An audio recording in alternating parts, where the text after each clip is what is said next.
What's going on, Guardians? It's Tizzle here, and today I'm going to be going over probably my favorite Prismatic Titan build. I did the point contact cannon brace build, but that was a starter build because we didn't have the fragments and aspects all unlocked. But going into final shape, I knew this would kind of be Titan in its final form. If you're a fan of the channel, you know I've made lots of Syntho Titan builds, and yeah, this build is really insane, so let me take you through it. So first, let's start with the essence of the build, which is basically running Frenzied Blade to get 3 melee charges and pairing it with Knockout and Consecration. So basically this gives you 3 Consecration melees, which if you don't know, it's like a sliding melee attack where you leap into the air and then do a big slam down, and it's got crazy good AoE, and it also causes ignitions. And then Knockout has been changed in final shape, where now it gives health back instead of starting health regeneration, and this is for every target you kill, or even critically wounding a target or breaking their shield infuses your melee attacks, so it also buffs your damage. But yeah, defeating more powerful combatants increases the amount of health restored, so if you defeat powerful combatants or numerous combatants, you get a ton of health restored. So this is crucial for survivability with this build, and it's really good, as you can imagine. So I used to like running Pyrogales with Consecration, and that's just because you only had one Consecration melee, so it kind of got the most out of every melee if there were no adds around. But now we have 3, and then we can run Synthoceps, which when you're surrounded gain increased melee and super damage, as well as improved weapon handling and reload speed. So this improves your super by 1.5 times, so you do 50% more damage in your super, which is actually significant with some of these supers. And then you also gain, I think, 165% increased melee damage. So a lot more melee damage, and your Consecration already hits super hard. And then Knockout can buff that by, I believe it's 50% now, is what it was changed to on your charged melees in final shape. But it doesn't matter. Like, even Consecration on Solar with the Pyrogales was able to take out like trash level ads in GM content. Like, I did Birthplace of the Vile last season, and yeah, you're just destroying everything as it spawns in. So now this is dealing even more damage, and then if you take a bunch of enemies out with and then proc Knockout, your next Consecration is going to do even more damage, and then we can also build into fragments to deal even more damage. So what I love about Prismatic is you can go a lot of ways with different builds, and what Prismatic allows is for you to basically have what you need for any encounter. So I was doing Master Lost Sectors, and I would switch to like Facet of Dominance. I don't run this all the time, but it says your arc grenades jolt targets. So there's a ton of ads in these new Paleheart Lost Sectors, so I would run a Pulse Grenade and then run Facet of Dominance, and I would get Jolt on all my grenades, and it was just extremely strong in there. And then you could also run Suppressor Grenade and run this to weaken targets, so now you're going to do even more damage because weaken is a 15% buff, or debuff I should say. So you could throw that and then do even more damage with your Consecration plus Knockout, and I'll get into how you can even crank up the damage even more. So if we look at the rest of the fragments that I usually run, Facet of Protection, while surrounded by combatants, you are more resistant to incoming damage. While Transcendent, the effect is increased. I believe this is a 15% DR, and then I believe Transcendence DR is 20%, so you just get both when you're Transcendent. So you're basically a walking tank with this build with Facet of Protection, which you need because to proc Synthoceps, you want to always be surrounded. So that damage resistance is really crucial. If you're in lower end content, feel free to swap this out if you're not having any trouble staying alive. But I run this pretty much always, and it gives plus 10 to our strength stat, which ideally we would have 100, but all my stats are always spec'd into resilience and discipline. So I have 80, but I usually don't have much trouble keeping uptime on my 3 charged melees. The next is Facet of Courage.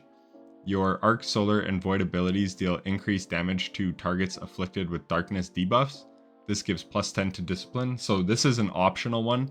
You don't have to run this, but again, you're just going to get even more damage. And if you were running something like a Shackle Grenade, then you shackle them and then do the consecration, and you're going to deal even more damage. But for the most part, this is just useful on high health targets because all the other enemies will just straight out die to your consecration. Facet of Balance, rapidly defeating targets with light damage grants melee energy, rapidly defeating targets with darkness damage grants grenade energy. So consecration is a solar melee, so we're getting a ton of light energy kills, and that's going to grant us more melee energy, just feeding us more melee charges to do more consecrations. So this one is a must run. Facet of Purpose, I like this again for survivability, but if you're not having trouble surviving, feel free to take this off. Picking up an Orb of Power grants either Amplified, Restoration, Frost Armor, Woven Mail, or Overshield, based on the damage type of your equipped super. So at base, Thunder Crash is pretty trash, but with Synthoceps it will be dealing 50% more damage. Hammer of Soul I don't like without Soul Invictus because it doesn't last very long, but your hammers will deal good damage if you have Biotic Enhancements procced. I really like Blade Fury, plus it's a Strand super, so when you're building Transcendence, you can get a lot of your light Transcendence built up, obviously. So then when you pop your super, this will like pretty much immediately fill your darkness side of the bar, so it's really good to run. This is a really good super, and it also weakens targets, so that's really nice. And then lastly, we have Glacial Quake. So depending on the content, I'm usually running either Blade Fury or Glacial Quake. Both of them are darkness, so again, they're giving me darkness Transcendence, which is really crucial because this, like I said, is built all around light Transcendence, or like light damage. So if you didn't know, Glacial Quake is like the highest total damage super in the game with the Biotic Enhancements procced. So I ran the Dual Destiny mission, and I was able to pretty much take out 1/3 of those bosses' full health bar just in one super. So Glacial Quake's really strong. So depending what I'm running, I usually get either Woven Mail or Frost Armor from this, and both provide damage resistance. So yeah, it's very, very strong, especially when paired with Facet of Protection. So again, if you're not dying lots or whatever, you don't necessarily need this, but I really like it. And then Facet of Dominance, I talked about. You could also run Facet of Dawn. Powered melee hits against targets make you radiant. Powered melee final blows make you and nearby allies radiant. So you're going to be spreading lots of radiant to your allies because you're getting lots of melee kills. But this season, there is an artifact mod that we can take advantage of so that we don't have to run this. But in the future, I probably would run this. Another one that I quite like is Facet of Sacrifice. While you have an Arc, Solar, or Void buff, ability Final Blows grant bonus Darkness Transcendence energy. So this, not only does it give you plus 10 Discipline, it's also giving you Darkness Transcendence as you're getting your Consecration kills, as long as you have an Arc, Solar, or Void buff. And you pretty much always have Amplified because it procs every time you proc Knockout, which you're proccing all the time with your Consecration melees. So Sacrifice is really, really good. In general play, I would swap out Facet of Dominance for Sacrifice. I just had this because the Jolt was really good in those lost sectors. But yeah, if I go Sacrifice, look, here I'm losing 10 Discipline. Now all of a sudden I have 120 Discipline, so I could change my stats around and probably get triple 100s, so it would make this build even better. I talked about Dawn already. Another one I like is Ruin. Where is that? I'm not used to the layout of these quite yet. Here's Facet of Ruin. Increases the size and damage of the burst when you shatter a stasis crystal or frozen target.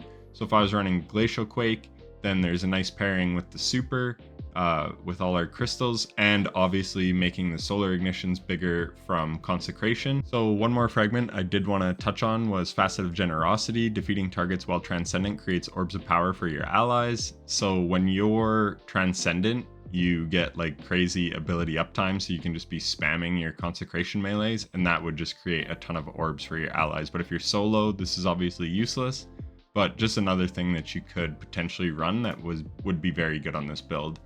And speaking of your super, we run hands-on on the helmet to get more super energy on melee kills, so this will just help us have our super more often, and I already touched on how good the supers are.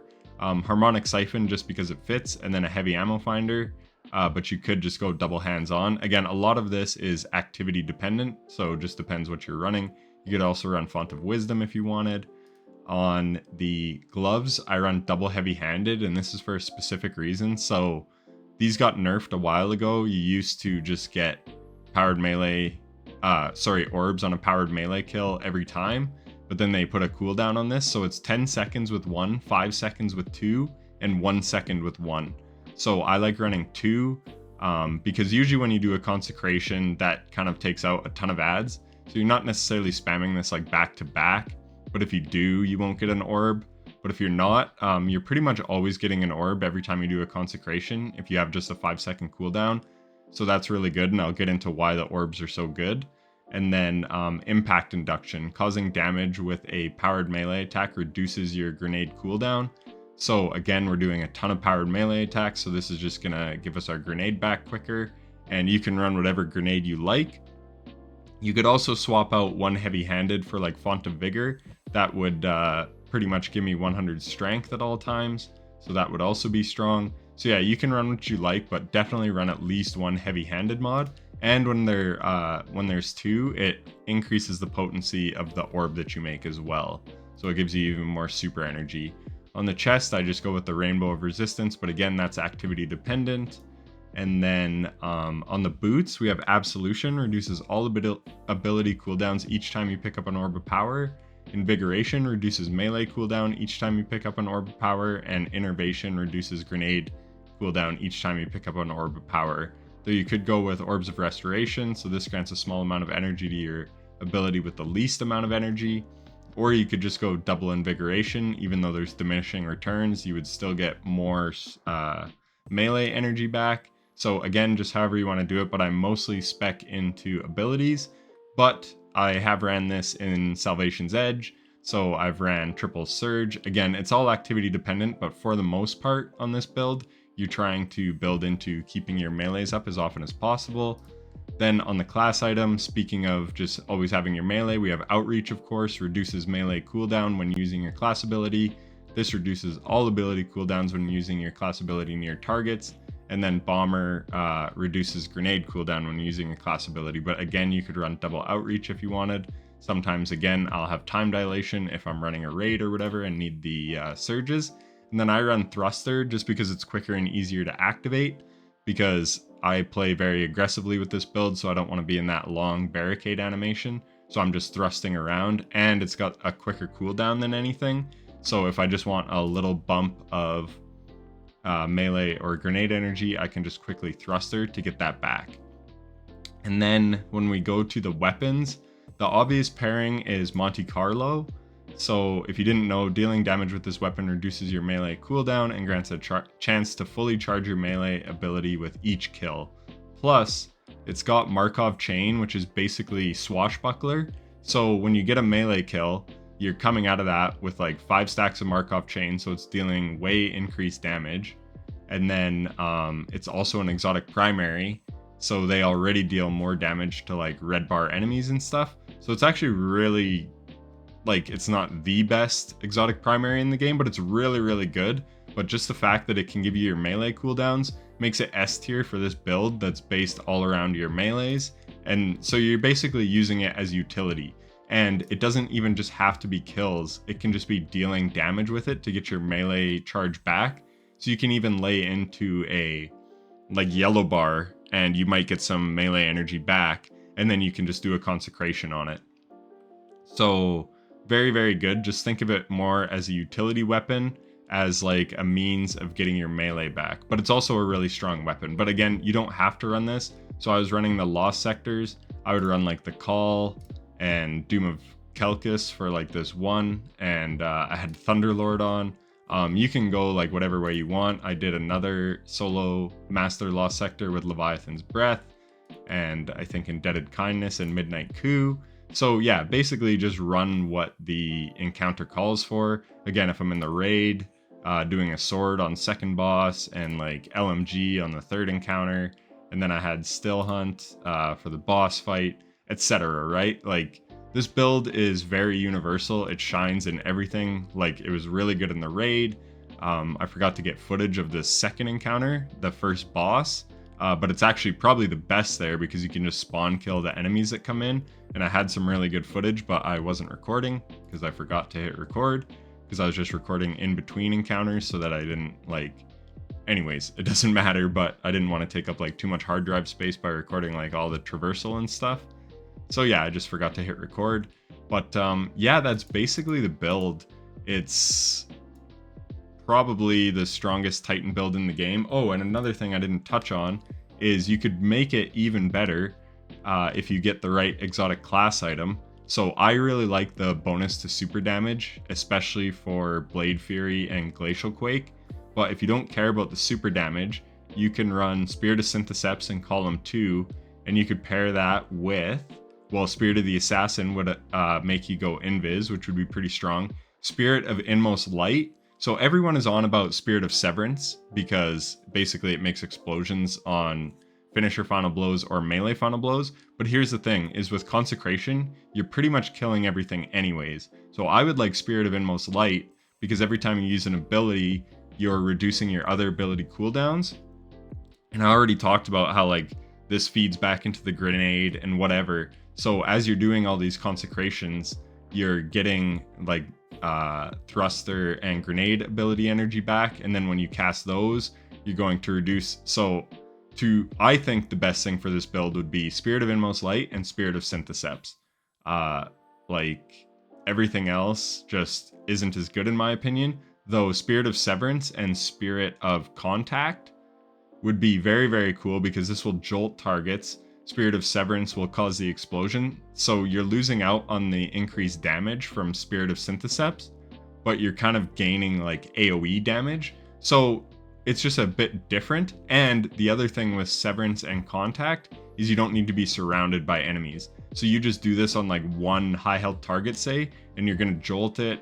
And yeah, so not quite as much damage, but more like utility and ad clear.